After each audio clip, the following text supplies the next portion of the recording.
नमस्कार साथियों, एक बार फिर आप सबका बहुत बहुत स्वागत लघु कथा और कहानियों के मेरे इस YouTube चैनल पर, जिस पर मैं अंजू अग्रवाल लखनवी आपको सुनाती हूँ अपनी लिखी लघु कथाएं और महान साहित्यकारों की कुछ चुनिंदा चुनी हुई रोचक कहानियाँ। तो आज मुंशी प्रेमचंद की कहानी स्मृति का पुजारी, जो उनकी मानसरोवर भाग 4 से ली गई है और मुझे विश्वास है कि आपको सुनने में मज़ा आ जाएगा, क्योंकि ये बहुत ही रोचक कथा है। तो चलिए शुरू करते हैं कहानी स्मृति का पुजारी। महाशय होरीलाल की पत्नी का जब से देहांत हुआ, वह एक तरह से दुनिया से विरक्त हो गए हैं। यूँ रोज कचहरी जाते हैं, अब भी उनकी वकालत बुरी नहीं है। मित्रों से राह रस्म भी रखते हैं, मेलों तमाशों में भी जाते हैं, पर इसलिए कि वे भी मनुष्य हैं और मनुष्य एक सामाजिक जीव है। जब उनकी स्त्री जीवित थी तब कुछ और ही बात थी। किसी न किसी बहाने से आए दिन मित्रों की दावतें होती रहती थी। कभी गार्डन पार्टी है, कभी संगीत है, कभी जन्माष्टमी तो कभी होली है। मित्रों का सत्कार करने में जैसे उन्हें मज़ा आता था। लखनऊ से सफेदे आए हैं, अब जब तक दोस्तों को खिला ना लें उन्हें चैन नहीं। कोई अच्छी चीज़ खरीद कर उन्हें यही धुन हो जाती थी कि उसे किसी को भेंट कर दें। जैसे और लोग अपने स्वार्थ के लिए तरह तरह के प्रपंच रचा करते हैं, वह सेवा के लिए षड्यंत्र रचते थे। आपसे मामूली जान पहचान है, लेकिन उनके घर चले जाइए तो चाय और फलों से आपका सत्कार किए बिना न रहेंगे। उनके कोई संतान न थी, लेकिन फिर भी किसी ने उन्हें दुखी या निराश नहीं देखा। मोहल्ले के सारे बच्चे उनके बच्चे थे और स्त्री भी उसी रंग में रंगी हुई। आप कितने ही चिंतित हों, उस देवी से मुलाकात होते ही आप फूल की तरह खिल जाएंगे। गृह प्रबंध में तो उनका जोड़ न था, दोनों एक दूसरे के आशिक थे और उनका प्रेम पौधों की कलम की भांति दिनों के साथ और भी घनिष्ठ होता जाता था। समय की गति उस पर जैसे आशीर्वाद का काम कर रही थी। कचहरी से छुट्टी पाते ही वह प्रेम का पथिक दीवानों की तरह घर भागता था। आप कितना ही आग्रह करें, पर उस वक्त रास्ते में 1 मिनट के लिए भी न रुकता था। और अगर कभी महाशय जी के आने में देर हो जाती थी तो वह प्रेम योगिनी छज्जे पर खड़ी होकर उनकी राह देखा करती थी। 25 साल के अभिन्न सहचर ने उनकी आत्माओं में इतनी समानता पैदा कर दी थी कि जो बात एक के दिल में आती थी वही दूसरे के दिल में बोल उठती थी। अब ये बात भी नहीं कि उनमें मतभेद न होता हो, बहुत से विषयों में उनके विचारों में आकाश पाताल का अंतर था और अपने पक्ष के समर्थन और परपक्ष के खंडन में उनमें खूब झांव झांव होती थी। कोई बाहर का आदमी सुने तो समझे कि दोनों लड़ रहे हैं और अब हाथापाई की नौबत आने वाली है। मगर साहब उनके मुबाहिसे मस्तिष्क के होते थे। हृदय दोनों के एक, दोनों सहृदय, दोनों प्रसन्नचित्त, स्पष्ट कहने वाले और निष्प्रह, मानो देवलोक के निवासी हों। इसलिए पत्नी का देहांत हुआ तो कई महीने तक हम लोगों को यह अंदेशा रहा कि महाशय कहीं आत्महत्या न कर बैठे। इसलिए हम लोग सदैव उनकी दिलजोई करते रहते, कभी एकांत में न बैठने देते। रात को भी कोई न कोई उनके साथ लेटता था। ऐसे व्यक्तियों पर दूसरों को दया आती ही है। मित्रों की पत्नियां तो इन पर जान देती थीं। उनकी नज़रों में यह देवताओं के भी देवता थे। इनकी मिसाल दे देकर अपने पतियों से कहती, इसे कहते हैं प्रेम। अरे ऐसा पुरुष हो तो क्यों ना स्त्री उसकी गुलामी करे। देखो जब से बीवी मरी है, बेचारे ने कभी भरपेट भोजन नहीं किया, कभी नींद भर नहीं सोया। नहीं तो तुम लोग तो दिल में मनाते रहते हो कि मर जाए तो नया ब्याह रचाएं। दिल में खुश होंगे कि अच्छा हुआ कि मर गई, रोक टला, अब नई नवेली स्त्री लाएंगे। अब महाशय जी का 45वां साल था। सुगठित शरीर था, स्वास्थ्य अच्छा, रूपवान थे, विनोदशील और संपन्न भी। चाहते तो तुरंत दूसरा विवाह कर लेते। उनके हाँ करने की देर थी। अरे गरज के बावले कन्या वालों ने संदेश भी भेजे। मित्रों ने भी उजड़ा घर बसाना चाहा, पर इस स्मृति के पुजारी ने प्रेम के नाम को दाग न लगाया। अब हफ्तों बाल नहीं बनते, कपड़े नहीं बदले जाते, घसियारों सी सूरत बनी हुई है, कुछ परवाह नहीं। कहाँ तो मुंह अंधेरे उठते थे और 4 मील का चक्कर लगा आते थे। कभी अलसा जाते थे तो देवी जी घुड़कियां जमाती और उन्हें बाहर खदेड़ कर द्वार बंद कर लेती। और कहाँ अब 8 बजे तक चारपाई पर पड़े करवटें बदल रहे हैं। उठने का जी नहीं चाहता। चाय आई तो पी ली और ना आई तो भी परवाह नहीं। मित्रों ने बहुत गला दबाया तो सिनेमा देखने चले गए, लेकिन क्या देखा और क्या सुना इसकी खबर नहीं। कहाँ तो अच्छे अच्छे सूटों का खपत था। कोई खुशनुमा डिजाइन का कपड़ा आ जाए, आप एक सूट जरूर बनवाएंगे। अरे वो क्या बनवाएंगे, उनके लिए देवी जी बनवाएंगी। कहाँ अब पुराने धुराने बदरंग सिकुड़े सिकुड़ाए ढीले ढाले कपड़े लटकाए चले जा रहे हैं। अब की बार कड़ाके का जाड़ा पड़ा तो आपने एक रुईदार नीचा लबादा बनवा लिया और खासे भगत जी बन गए। सिर्फ कंटोप की कसर थी। अगर देवी जी होती तो ये लबादा छीन कर किसी फकीर को दे देती। मगर अब कौन देखने वाला है। 45 की उम्र में जो आदमी 35 का लगता था, वो अब 50 की उम्र में 60 का लगता है। कमर भी झुक गई है, बाल भी सफ़ेद हो गए हैं और दांत भी गायब से हो गए हैं। जिसने उन्हें तब देखा हो आज पहचान भी न सके। जिन विषयों पर देवी जी से लड़ा करते थे वही अब उनकी उपासना के अंग बन गए हैं। मालूम नहीं उनके विचारों में क्रांति हो गई है या मृतात्मा ने उनकी आत्मा में लीन होकर भिन्नताओं को मिटा दिया है। देवी जी को विधवा विवाह से घृणा थी और महाशय जी इसके पक्के समर्थक थे, लेकिन अब आप भी विधवा विवाह का विरोध करते हैं। आप पहले पश्चिमी या नई सभ्यता के भक्त थे और देवी जी का मजाक उड़ाया करते थे। अब इस सभ्यता की उनसे ज्यादा तीव्र आलोचना शायद ही कोई कर सके। इस बार यूं ही अंग्रेजों के समय नियंत्रण की चर्चा चल गई तो मैंने कहा इस विषय में हमें अंग्रेजों से सबक लेना चाहिए। बस आप तड़प कर उठ बैठे और उन्मत्त स्वर में बोले, कभी नहीं, प्रलय तक नहीं। मैं इस नियंत्रण को स्वार्थ का स्तंभ, अहंकार का हिमालय और दुर्बलता का सहारा समझता हूँ। अरे एक व्यक्ति मुसीबत का मारा आपके पास आता है, मालूम नहीं कौन सी ज़रूरत उसे आपके पास खींच लाई है, लेकिन आप फरमाते हैं कि मेरे पास समय नहीं। ये उन्हीं लोगों का व्यवहार है जो धन को मनुष्यता से ऊपर समझते हैं। जो व्यक्ति सहृदय है वह कभी इस नीति को पसंद न करेगा। हमारी सभ्यता धन को इतना ऊंचा स्थान नहीं देती थी। हम अपने द्वार हमेशा खुले रखते थे, जिसे जब ज़रूरत हो हमारे पास आए। हम पूर्ण तन्मयता से उसका वृत्तांत सुनेंगे और उसके हर्ष या शोक में शरीक होंगे।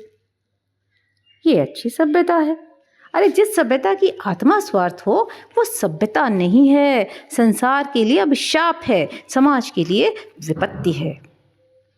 इसी तरह धर्म के विषय में भी दंपत्ति में काफी वितंडा होता रहता था। देवी जी हिंदू धर्म की अनुगामिनी थीं, आप इस्लामी सिद्धांतों के कायल थे। मगर अब आप भी पक्के हिंदू हैं, बल्कि यूं कहिए कि अब आप मानव धर्मी हो गए हैं। एक दिन बोले, मेरी कसौटी तो है मानवता। जिस धर्म में मानवता को प्रधानता दी गई है उसी धर्म का मैं दास हूँ। कोई देवता हो या नबी या पैगंबर, अगर वह मानवता के विरुद्ध कुछ कहता है तो मेरा उसे दूर से सलाम है। यहाँ तो भाई मानवता के पुजारी हैं, चाहे इस्लाम में हो या हिंदू धर्म में या बौद्ध में या ईसाइयत में। अन्यथा मैं विधर्मी ही भला। मुझे किसी मनुष्य से केवल इसलिए द्वेष तो नहीं है कि ये मेरा सहधर्मी नहीं। अरे मैं किसी का खून तो नहीं बहाता। इस तरह के कितने ही परिवर्तन महाशय जी के विचारों में आ गए। महाशय जी के पास संभाषण का केवल एक ही विषय था जिससे वो कभी नहीं थकते, और वह है उस स्वर्गवासिनी का गुणगान। कोई मेहमान आ जाए, आप बावले से इधर उधर दौड़ रहे हैं, कुछ नहीं सोचता कि कैसे उसकी खातिर करें। क्षमा याचना के लिए शब्द ढूंढते फिरते हैं। भाईजान, मैं आपकी क्या खातिर करूं? जो आपकी सच्ची खातिर करता वो तो अब रहा नहीं। इस वक्त तक तो आपके सामने चाय, टोस्ट और बादाम का हलवा आ जाता, संतरे और सेब छिले छिलाए तश्तरियों में रख दिए जाते। मैं तो निरा उल्लू हूँ भाई साहब, बिल्कुल काठ का उल्लू। मुझ में जो कुछ अच्छा था वो सब तो उनका प्रसाद था। उसी की बुद्धि से मैं बुद्धिमान था, उसी की सज्जनता से सज्जन और उसी की उदारता से उदार। अब तो निरा मिट्टी का पुतला हूं। मैं उस देवी के योग्य न था। न जाने किन शुभ कर्मों के फल से वह मुझे मिली थी। आइए आपको उसकी तस्वीर दिखाऊं। मालूम होता है अभी अभी उठकर चली गई हैं। भाई साहब, आपसे साफ कहता हूं, मैंने ऐसी सुंदरी कभी नहीं देखी। उसकी रूप में केवल रूप की गरिमा ही न थी, माधुर्य भी था और मादकता भी। एक एक अंग सांचे में ढला था। अरे साहब, आप उसे देखकर कवियों के नख शिख को लात मारते। अब आप उत्सुक नेत्रों से वह तस्वीर देखते हैं और आपको उसमें कोई विशेष सौंदर्य नहीं मिलता। स्थूल शरीर है, चौड़ा सा मुंह, छोटी छोटी आंखें, रंग ढंग से दहकानीपन झलक रहा है।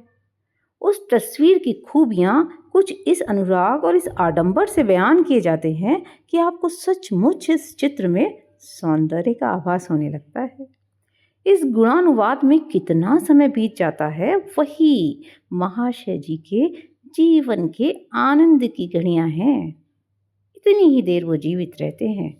शेष जीवन निरानंद है, निस्पंद है।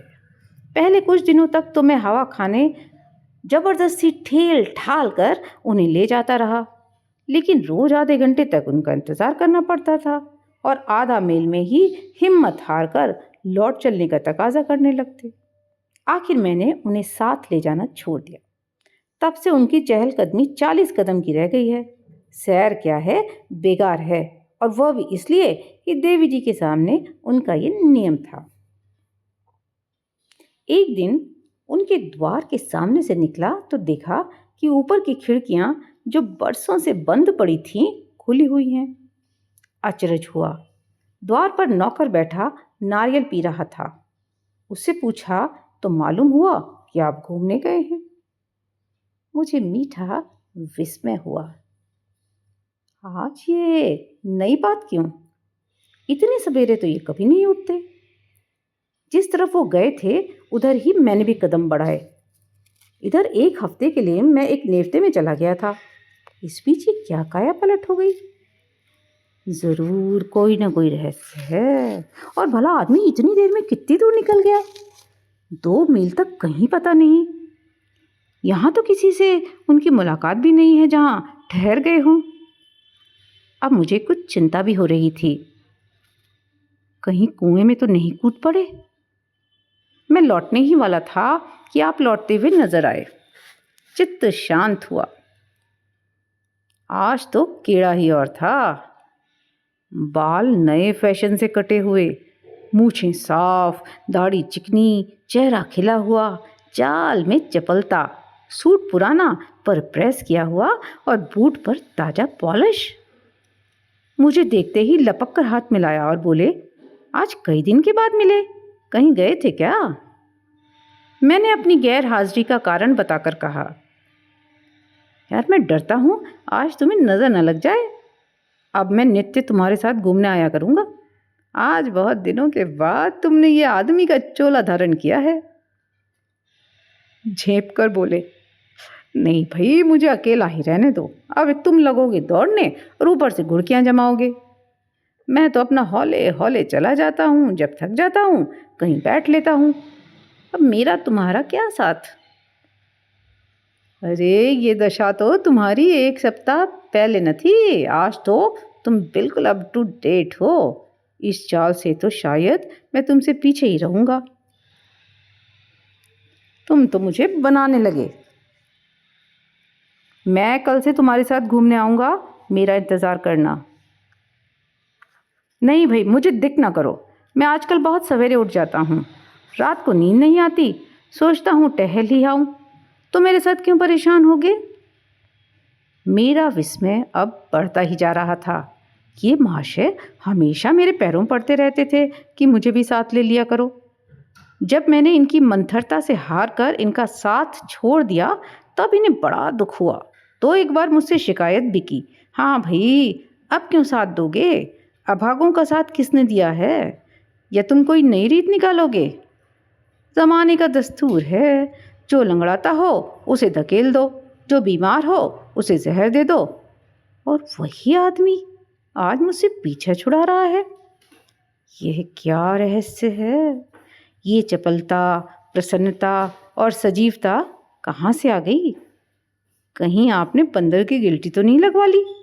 ये नया सिविल सर्जन गिल्टी आरोपण कला में सिद्धहस्त है। इस पहेली को बूझे बगैर चैन कहाँ। उनके साथ ही लौट पड़ा। 2-4 कदम चलकर मैंने पूछा, सच बताओ भाईजान, गिल्टी विल्टी तो नहीं लगवा ली। उन्होंने प्रश्न की आंखों से देखा। कैसी गिल्टी। मैं नहीं समझा। मुझे संदेह हो रहा है कि तुमने बंदर की गिल्टियाँ लगवा ली हैं। अरे यार क्यों कोसते हो, गिल्टियाँ किस लिए लगवाता, मुझे तो इसका कभी ख्याल भी नहीं आया। तो क्या कोई बिजली का यंत्र मंगवा लिया है। अरे तुम आज मेरे पीछे क्यों हाथ धोकर पड़े हो। अरे विधवा भी तो कभी श्रृंगार कर लेती है, जी ही तो है। एक दिन मुझे अपने आलस्य और बेदिली पर खेद हुआ। मैंने सोचा जब संसार में रहना है तो जिंदा की तरह क्यों न रहूं, अब मुर्दों की तरह जीने से क्या फ़ायदा। बस, और न कोई बात है न रहस्य। लेकिन मुझे इस व्याख्या से संतोष न हुआ। दूसरे दिन जरा और सवेरे आकर मुंशी जी के द्वार पर आवाज़ दी, लेकिन आप आज भी निकल चुके थे। मैं उनके पीछे भागा। जिद पड़ गई कि इसे अकेले न जाने दूंगा। देखूं कब तक मुझसे भागता है। कोई रहस्य तो अवश्य है। अच्छा बचा, आधी रात को आकर बिस्तर से न उठाऊं तो सही। दौड़ तो न सका, लेकिन जितनी तेज चल सकता था चला। 1 मील के बाद आप नजर आए। बकटुट भागे चले जा रहे थे। अब मैं बार बार पुकार रहा हूँ, अरे हजरत जरा ठहर जाइए, मेरी सांस फूल रही है, मगर आप है कि सुनते ही नहीं। आखिर जब मैंने अपने सिर की कसम दिलाई तब जाकर आप रुके। मैं झपाटे से पहुँचा तो तिनक कर बोले, मैंने तुमसे कह दिया था मेरे द्वार पर मत आना, फिर क्यों आए और क्यों मेरे पीछे पड़े। मुझे आप धीरे धीरे घूमने दो, तुम अपना रास्ता लो। मैंने उनका हाथ पकड़कर जोर से झटका दिया और बोला, देखो होरीलाल, मुझसे उड़ो नहीं, वरना मुझे जानते हो कितना बेमुरव्वत आदमी हूँ। तुम यह धीरे धीरे टहल रहे हो या डबल मार्च कर रहे हो।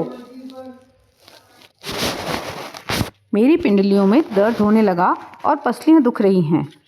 डाक का हरकारा भी इस चाल से नहीं दौड़ता। उस पर गजब यह कि तुम थके नहीं हो और अब भी उसी दमखम के साथ चले जा रहे हो। अब तो तुम डंडे लेकर भगाओ तो भी तुम्हारा दामन न छोड़ूं। तुम्हारे साथ 2 मील भी चलूँगा तो अच्छी खासी कसरत हो जाएगी। मगर अब साफ साफ बतलाओ बात क्या है। तुम में ये जवानी कहाँ से आ गई। अगर किसी अक्सीर का सेवन कर रहे हो तो भाई मुझे भी दो। कम से कम उसे मंगाने का पता तो बता दो, मैं मंगवा लूँगा। अगर किसी दुआ ताबीज़ की करामात है तो मुझे भी भाई उस पीर के पास ले चलो।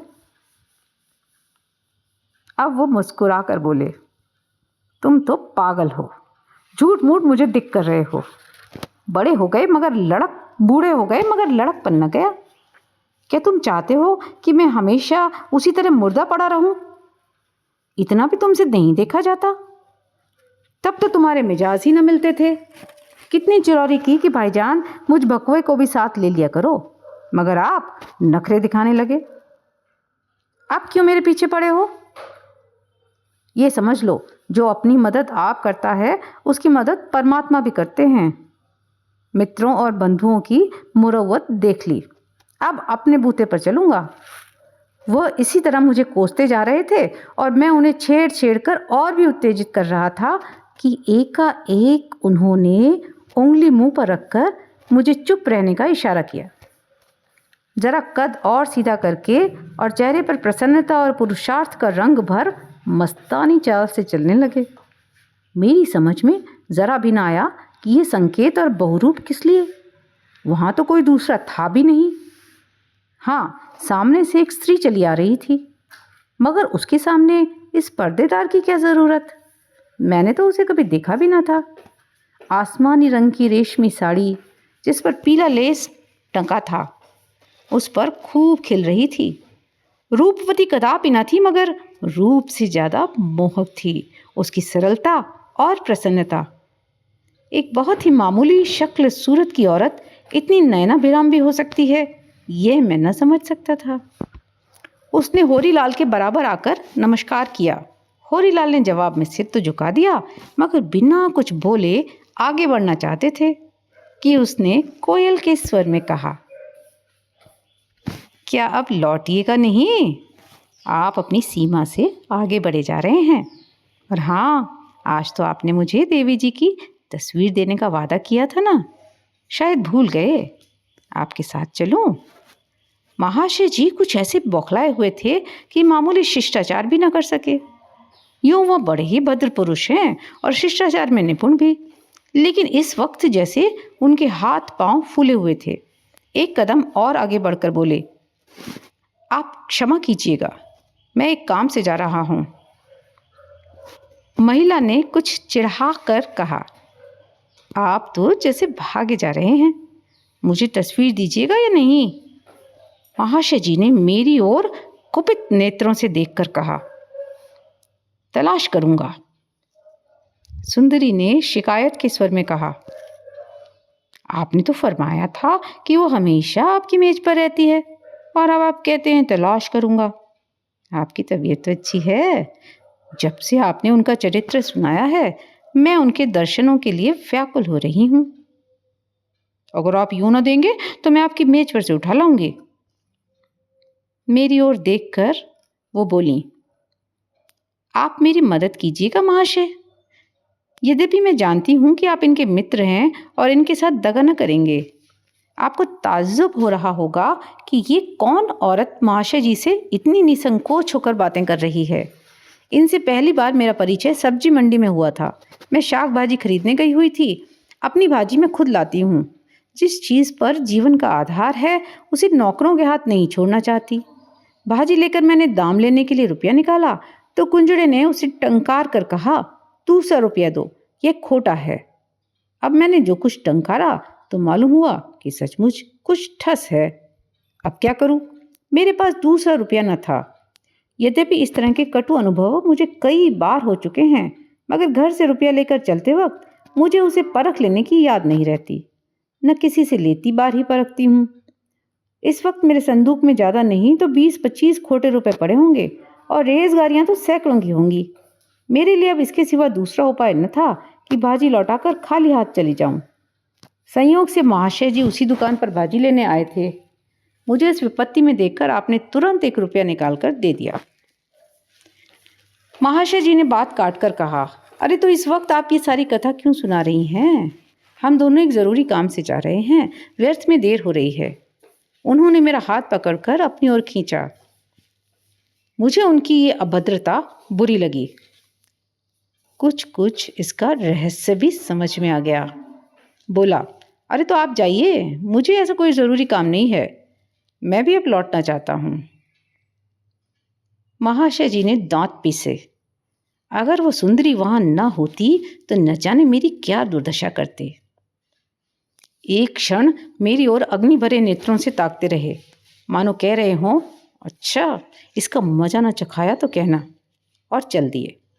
मैं देवी के साथ लौटा। मगर उसने हिचकिचाते हुए कहा, आप जाइए, मैं उनके साथ जाऊंगी। शायद मुझसे नाराज़ हो गए हैं। आज 1 सप्ताह से मेरा और उनका रोज साथ हो रहा है और अब अपनी जीवन कथा सुनाया करते हैं। कैसी नसीब वाली थी वो औरत जिसका पति आज भी उसके नाम की पूजा करता है। आपने तो उन्हें देखा होगा, क्या सचमुच इन पर जान देती थी? मैंने गर्व से कहा, दोनों में इश्क था और जब से उनका देहांत हुआ यह दुनिया से मुंह मोड़ बैठे। इससे भी अधिक उसकी स्मृति के सिवा जीवन में कोई रस ही न रहा। वह रूपवती थी, इनकी दृष्टि में तो उससे बढ़कर रूपवती संसार में न थी। उसने 1 मिनट तक किसी विचार में मग्न रहकर कहा, अच्छा आप जाएं, मैं उनके साथ बात करूंगी। ऐसे देवता पुरुष की मुझसे जो सेवा हो सकती है उसमें क्यों देर करूं? मैं तो इनका वृत्तांत सुनकर सम्मोहित सी हो गई हूं। मैं अपना समूह लेकर घर चला आया। इत्तेफाक से उसी दिन मुझे एक ज़रूरी काम से दिल्ली जाना पड़ा। वहाँ से 1 महीने में लौटा। सबसे पहला काम जो मैंने किया वो महाशय होरीलाल का क्षेम कुशल पूछना था। इस बीच में क्या क्या नई बातें हो गईं, यह जानने के लिए अधीर हो रहा था। दिल्ली से इन्हें एक पत्र लिखा था, पर इन हजरत में ये बुरी आदत है कि पत्रों का जवाब नहीं देते। सुंदरी से इनका अब क्या संबंध है? आमदरफ्त जारी है या बंद हो गई? उसने इनके पत्नी व्रत का क्या पुरस्कार दिया या देने वाली है? इस तरह के प्रश्न दिल में उबल रहे थे। मैं महाशय जी के घर पहुंचा तो 8 बज रहे थे। खिड़कियों के पट बंद थे। सामने बरामदे में कूड़े करकट का ढेर था। ठीक वही दशा थी जो पहले नजर आती थी। चिंता और बढ़ी। ऊपर गया तो देखा आप उसी फर्श पर पड़े हैं जहां दुनिया भर की चीजें बेढंगेपन से अस्त व्यस्त पड़ी हुई हैं। शायद 1 सप्ताह से बाल नहीं बने थे। चेहरे पर जर्दी छाई थी। मैंने पूछा, आप सैर करके लौट आए क्या? सिटपिटा कर बोले, अजी सैर सपाटे की कहाँ फुर्सत है भाई, और फुर्सत भी हो तो वो दिल कहाँ है? तुम तो कहीं बाहर गए थे? हाँ, जरा दिल्ली तक गया था। अब सुंदरी से आपकी मुलाकात नहीं होती? इधर तो बहुत दिनों से नहीं हुई। कहीं चली गई क्या? मुझे क्या खबर, मगर आप तो उस पर बेतरह रीझे हुए थे।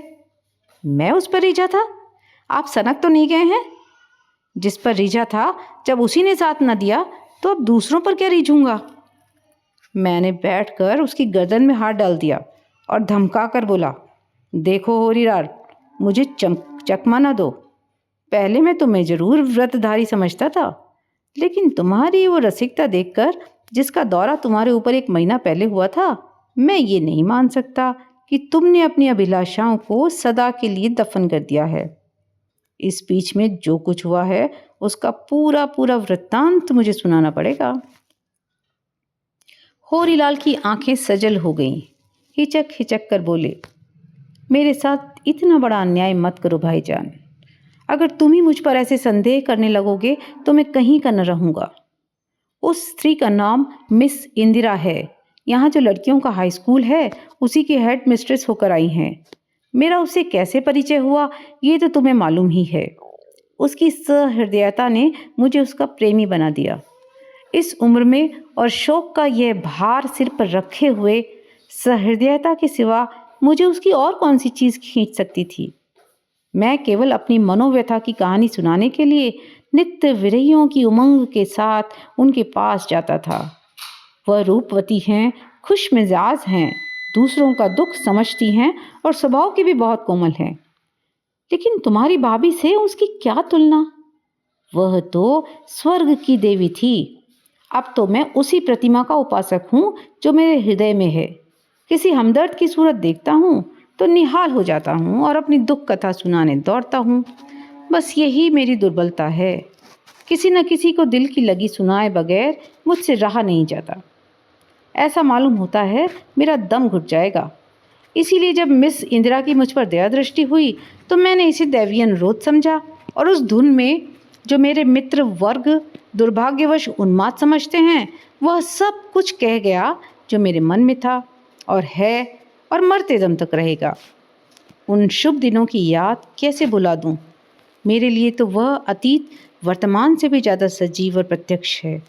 मैं तो अब भी उसी अतीत में रहता हूँ। मिस इंदिरा को मुझ पर दया आ गई। एक दिन उन्होंने मेरी दावत की और कई स्वादिष्ट खाने अपने हाथ से बनाकर खिलाए। दूसरे दिन मेरे घर आई और यहाँ की सारी चीज़ों को व्यवस्थित रूप में सजा गईं। तीसरे दिन कुछ कपड़े लाईं और मेरे लिए खुद एक सूट तैयार किया। इस कला में भी बड़ी चतुर हैं। एक दिन शाम को क्वींस पार्क में मुझसे बोली, आप अपनी शादी क्यों नहीं कर लेते? मैंने हंसकर कहा, इस उम्र में क्या शादी करूँगा इंदिरा, दुनिया क्या कहेगी? मिस इंदिरा बोली, अरे आपकी उम्र अभी ऐसी क्या है, आप 40 से ज़्यादा नहीं मालूम होते। मैंने उनकी भूल सुधारी, मेरा 50वां साल है। उन्होंने मुझे प्रोत्साहन देकर कहा, उम्र का हिसाब साल से नहीं होता महाशय, सेहत से होता है और आपकी सेहत बहुत अच्छी है। कोई आपको पान की तरफ फेरने वाला चाहिए। किसी युवती के प्रेम पाश में फंस जाइए, फिर देखिए यह नीरसता कहाँ गायब हो जाती है। मेरा दिल धड़ धड़ करने लगा। मैंने देखा कि मिस इंदिरा के गोरे मुखमंडल पर हल्की सी लाली दौड़ गई है। उनकी आंखें शर्म से झुक गई हैं और कोई बात बार बार उनके होठों तक आकर लौट जाती है। आखिर उन्होंने आंख उठाई और मेरा हाथ अपने हाथ में लेकर बोली, अगर आप समझते हो कि मैं आपकी कुछ सेवा कर सकती हूँ तो मैं हर तरह से हाजिर हूँ। मुझे आपसे जो भक्ति और प्रेम है वो इसी रूप में चरितार्थ हो सकता है। मैंने धीरे से अपना हाथ छुड़ा लिया और कांपते हुए स्वर में बोला, मैं तुम्हारी इस कृपा का कहाँ तक धन्यवाद दूँ मिस इंदिरा, मगर मुझे खेद है कि मैं सजीव मनुष्य नहीं, केवल मधुर स्मृतियों का पुतला हूँ। मैं उस देवी की स्मृति को अपनी लिप्सा और तुम्हारी सहानुभूति को अपनी आसक्ति से भ्रष्ट नहीं करना चाहता। मैंने इसके बाद बहुत सी चिकनी चुपड़ी बातें की, लेकिन वो जब तक यहाँ रहीं मुंह से कुछ न बोली। जाते समय भी उनकी भवें तनी हुई थीं। मैंने अपने आंसुओं से उनकी ज्वाला को शांत करना चाहा, लेकिन कुछ असर न हुआ। तब से वह नज़र नहीं आई। न मुझे हिम्मत पड़ी कि उनको तलाश करता। हालांकि चलती बार उन्होंने मुझसे कहा था कि जब आपको कोई कष्ट हो और आप मेरी ज़रूरत समझें तो मुझे बुला लीजिएगा। होरीलाल ने अपनी कथा समाप्त करके मेरी ओर ऐसी आंखों से देखा जो चाहती थी कि मैं उनके व्रत और संतोष की प्रशंसा करूं, मगर मैंने उनकी भर्त्सना की। कितने बदनसीब हो तुम होरीलाल, मुझे तुम्हारे ऊपर दया भी आती है और क्रोध भी। अभागे तेरी जिंदगी संवर जाती। वो स्त्री नहीं, ईश्वर की भेजी कोई देवी थी जो तेरे अंधेरे जीवन को अपनी मधुर ज्योति से आलोकित करने के लिए आई थी। तूने स्वर्ण का सा अवसर हाथ से खो दिया। होरीलाल ने दीवार पर लटके हुए अपनी पत्नी के चित्र की ओर देखा और प्रेम पुलकित स्वर में बोले, मैं तो उसी का आशिक हूँ भाईजान, और उसी का आशिक रहूँगा। तो दोस्तों, ये थी मुंशी प्रेमचंद की मज़ेदार कहानी स्मृति का पुजारी। आशा करती हूँ आपको अच्छी लगी होगी। आपको कैसी लगी मुझे कमेंट करके बताइए। चैनल को सब्सक्राइब करिए, बेल आइकन प्रेस करिए ताकि आगे आने वाली कहानियाँ इसी तरह आप तक पहुँचती रहें, और सुनते रहिए। अगले वीडियो में फिर मिलेंगे, तब तक के लिए बाय बाय।